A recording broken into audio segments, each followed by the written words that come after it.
पढ़े लिखे प्रोफेसर की जाहिल हरकत। इलाहाबाद सेंट्रल यूनिवर्सिटी में राजनीति शास्त्र पढ़ाने वाले प्रोफेसर मोहम्मद शाहिद समेत 30 जमातियों को जेल भेज दिया गया। मोहम्मद शाहिद पर आरोप है कि 16 विदेशी जमातियों को प्रयागराज के एक मस्जिद में छिपाकर उन्हें पनाह दी। साथ ही साथ जो 16 विदेशी और 13 अन्य लोग जिनको उनको शेल्टर देना, उनको पनाह देने का जिन पर आरोप लगाया गया है, उसमें थाना शाहगंज और थाना करेली में अलग अलग मुकदमे दर्ज कराए गए थे, जिसमें धारा 279, 270, 271 IPC जिसमें मैक्सिमम 2 साल तक की सज़ा का प्रावधान है, और साथ ही साथ उनमें सेक्शन 14 और 14C फॉरेनर्स एक्ट लगाया गया है, जिसमें मैक्सिमम 5 साल तक की सज़ा का प्रावधान है। मोहम्मद शाहिद ने जिन जमातियों को प्रयागराज में पनाह दी उनमें 9 थाईलैंड के और 7 इंडोनेशिया के जमाती हैं।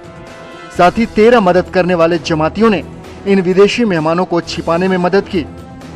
पकड़े गए जमातियों में से एक इंडोनेशियाई जमाती की जांच रिपोर्ट 5 अप्रैल को पॉजिटिव आई थी, जिसके बाद उसे इलाज के लिए भेज दिया गया था। इलाज के बाद ठीक होने पर संक्रमित जमाती समेत सभी आरोपियों को प्रयागराज में महबूबा गेस्ट हाउस में रखा गया था, जिसके बाद मजिस्ट्रेट के आदेश पर सभी को नैनी जेल भेज दिया गया। यही नहीं, प्रोफेसर शाहिद ने दिल्ली के निजामुद्दीन मरकज में शामिल होने की भी बात प्रशासन से छिपाई है।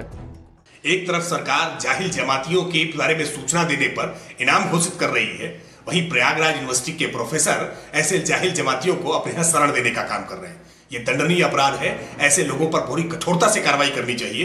इलाहाबाद में आज कुछ लोग गिरफ्तार हुए हैं, कुछ विदेशी मूल के लोग हैं। निश्चित तौर पर संविधान विरुद्ध किसी भी कार्रवाई को बर्दाश्त नहीं किया जाएगा। सवाल है, प्रोफेसर शाहिद जैसे जमात के कितने पैरोकार हैं? क्या प्रोफेसर शाहिद ने साजिश के तहत पनाह दी? क्या देश के कानून से बड़ा है जमात का नियम? क्या मौलाना साद के इशारे पर चलते हैं प्रोफेसर? क्या शाहिद ने यूनिवर्सिटी की प्रतिष्ठा ताक पर रख दी? Bureau report, news 18। नमस्कार, मैं हूं अजय, आप देख रहे हैं महाबहस। और इसको किस तरह से समझा जाए? अब तक देश में पूरे इस कोरोना की जंग को कमजोर करने वाले जमाती साबित हो रहे हैं लगातार, लेकिन उनके बारे में एक बात आमतौर पे समझ पैदा हुई कि वो जाहिल किस्म के लोग हैं। वो उनको धर्मांध बना दिया गया है। वो नहीं समझ रहे हैं कि क्या है बीमारी और कैसे इससे लड़ा जाए। लेकिन अब जब प्रोफेसर, पढ़े लिखे प्रोफेसर सामने आ रहे हैं कि वो भी एक तो जमाती हैं और दूसरे उन्होंने सारे नियमों को धत्ता बताकर, सारे अपील को ठुकराकर, सभी कायदों को भुलाकर इन जमातियों को छिपा कर रखा, तो अब इसको किस तरह से समझा जाए? क्यों नहीं माना जाए कि यह सरासर एक साजिश है? क्योंकि प्रोफेसर जाहिल तो हो नहीं सकते, और इसीलिए यह सवाल खड़े होते हैं जो आपके सामने टीवी स्क्रीन पर चल रहे हैं। क्या प्रोफेसर शाहिद ने साजिश के तहत इन सबको छिपाया?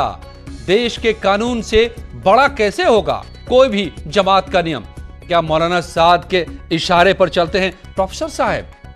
प्रोफेसर साहब पॉलिटिकल साइंस के प्रोफेसर, सेंट्रल यूनिवर्सिटी में प्रोफेसर ने यूनिवर्सिटी की प्रतिष्ठा तक को दांव पर रख दिया। इंसानियत को, प्रतिष्ठा को, नॉलेज को, बीमारी के खतरे को, सब कुछ को दांव पर प्रोफेसर कैसे रख सकते हैं? यही मैं समझूंगा। मेरे साथ जो मेहमान जुड़े हुए हैं, और आज वाकई मैं चिंतित हूं, परेशान हूं, यकीनन, क्योंकि अब तक एक कहीं दिमाग में आता था कि जितने जमाती हैं शायद उनमें समझ ही नहीं है, लेकिन प्रोफेसर ऐसा कर सकते हैं। मेरे साथ जुड़े हुए हैं नेहा शालिनी दुआ बीजेपी से, डॉक्टर MS खान मुस्लिम स्कॉलर, पॉलिटिशियन। मेरे साथ जुड़े हुए हैं बिलाल खान जुड़ रहे हैं मेरे साथ, सामाजिक कार्यकर्ता, मौलाना साजिद रशीदी मुस्लिम धर्मगुरु। सबसे पहले MS खान साहब, आप इसको कैसे डिफाइन करेंगे, कैसे समझेंगे? अब तक जमातियों ने जो किया हमारे सामने है, भुगत रहे हैं हम, पूरा देश भुगत रहा है, और अब उस जमातियों की भीड़ में एक प्रोफेसर शामिल होते हैं, वो छिपा कर रखे। कैसे इसको समझा जाए?